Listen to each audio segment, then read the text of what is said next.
Shalom, shalom, shalom, haleluya, puji Tuhan. Satu hari lagi Tuhan berikan untuk kita hari ini, Kamis 22 Desember tahun 2022.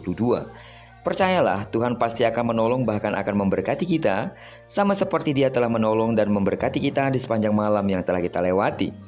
Baiklah, saat ini kita akan kembali melanjutkan pembacaan Alkitab satu hari satu pasal dari pembacaan 14 hari bersama Zakaria. Dan puji Tuhan, hari ini kita sudah memasuki hari yang kelima. Maka kita akan membaca kitab Zakaria pasal yang kelima, ayat pertama sampai dengan ayat yang ke-11. Judul renungan kita hari ini, Tuhan menjauhkan segala bentuk kejahatan. Sebagai pengantar renungan ini, saya akan coba bacakan untuk kita ayat yang pertama dengan judul perikop, Penglihatan ke-6, Gulungan Kitab yang Terbang. Aku melayangkan mataku pula, maka aku melihat tampak sebuah gulungan kitab yang terbang. Sidang jemaat Tuhan, kejahatan apa lagi yang harus dibereskan dalam kehidupan umat Yehuda? Penglihatan ke-7 tentang perempuan dalam gantang. Ini menjelaskan tentang kejahatan umat Yehuda, khususnya mengenai kefasikan. Dan alasannya, mereka masih menggantikan Allah dengan para Baal dan para dewa. Inilah alasan mengapa Allah menyampaikan firman-Nya kepada Zakaria.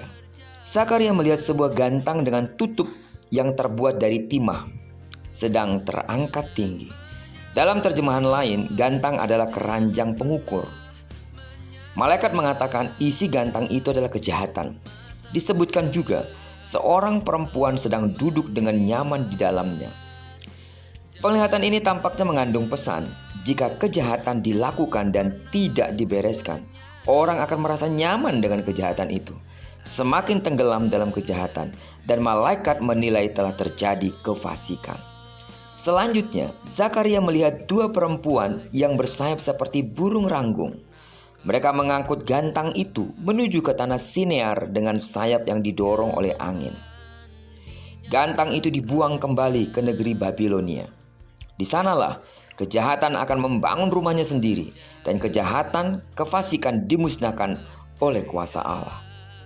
Sidang jemaat Tuhan, Allah bisa saja membiarkan umatnya tetap terbuang di Babilonia. Akan tetapi Dia tidak melakukan itu karena janjinya kepada umat Yehuda. Allah telah berjanji untuk menjadikan sebuah kehidupan baru bagi mereka. Oleh sebab itulah, kejahatan dan kefasikan umatnya harus dihapuskan.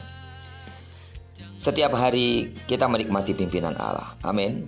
Ketika menyadari dosa dan kesalahan, biasanya kita berjanji untuk tidak melakukannya lagi. Namun, acap kali kita malah gagal memenuhi janji itu. Untuk itu, kita membutuhkan bimbingan Allah. Sebab tanpa itu, usaha kita akan sia-sia dan akan terus-menerus menemui kegagalan. Selain itu, kita juga harus bertekad agar hidup dengan cara yang berbeda dari dunia, sesuai dengan firman Allah. Amin. Dalam renungan kita pada pagi hari ini, sekali lagi Tuhan mengingatkan kita bahwa segala bentuk kejahatan adalah sangat dibenci oleh Tuhan. Karena itu serahkanlah dirimu sesungguhnya kepada Tuhan, dan nama Tuhan akan dimuliakan dalam hidupmu, karena hidup kita akan dipakai untuk kemuliaan-Nya. Terpujilah nama Tuhan. Diberkatilah kita hari ini, digenapi firman yang telah berjanji bahwa apa yang dikerjakan tangan kanan dan tangan kiri kita pasti dibuatnya berhasil. Kemanapun kaki kanan dan kaki kiri kita melangkah, karena kita telah menyerahkan diri kita sepenuhnya ke dalam tangan pimpinan Tuhan. Percayalah di sana kemuliaan Tuhan akan dinyatakan. Tidak jemu-jemunya terus aku berdoa untuk seluruh sidang jemaat Tuhan dimanapun saudara berada. Sepanjang hari ini kasih karunia Allah melimpah dalam hidupmu. Bagi sidang jemaat Tuhan yang sakit, dengarkanlah bahwa dalam nama Yesus, sembuhlah sesuai dengan takaran imanmu. Diberkatilah kita bersama dengan orang-orang yang kita kasihi, serta bersama dengan orang-orang yang kita cintai dimanapun mereka berada. Terpujilah nama Tuhan. Shalom.